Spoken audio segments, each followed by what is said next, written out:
Azizlarim, men Greenleaf korporatsiyasining Samarqanddagi bosh ofisining yonida turibman. Aynan bugun sizlarga Greenleaf korporatsiyasi to'g'risida ma'lumotlar berishni boshladik. Siz obuna bo'lib, like bosib qo'yishni unutmang. Qani ketdik.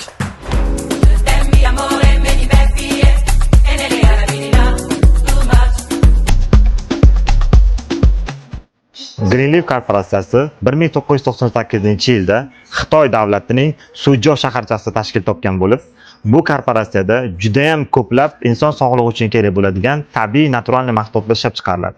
Hozirgi kunda mahsulotlarning assortimenti 5000 xildan oshiq bo'lib, bu 5000 xildagi mahsulotlar dunyoning eng rivojlangan davlatlari bo'lmish Germaniya, Shveysariya, Italiya, Fransiya, Yaponiya hamda Xitoy davlatining ishlab chiqarish texnologiyasi asosida tayyorlangan ajoyib mahsulotlar to'plamiga ega.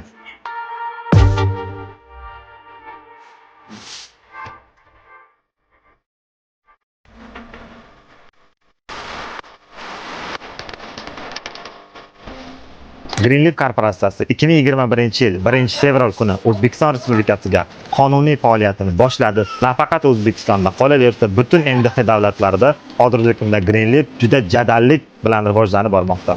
Mana shu 5 yil ichida O'zbekistonimizda xuddi men kabi yakka tartibdagi tadbirkorlik faoliyatini olib boradigan juda ko'plab tadbirkorlar hamda shu mahsulotlardan foydalanib o'zlarini juda ham chiroyli natijalarni chiqargan mamnun iste'molchilarimiz soni kundan kunga ortib bormoqda.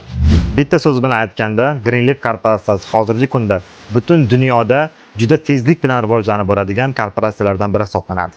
Siz Greenleaf korporatsiyasining mahsulotlaridan foydalanganmisiz?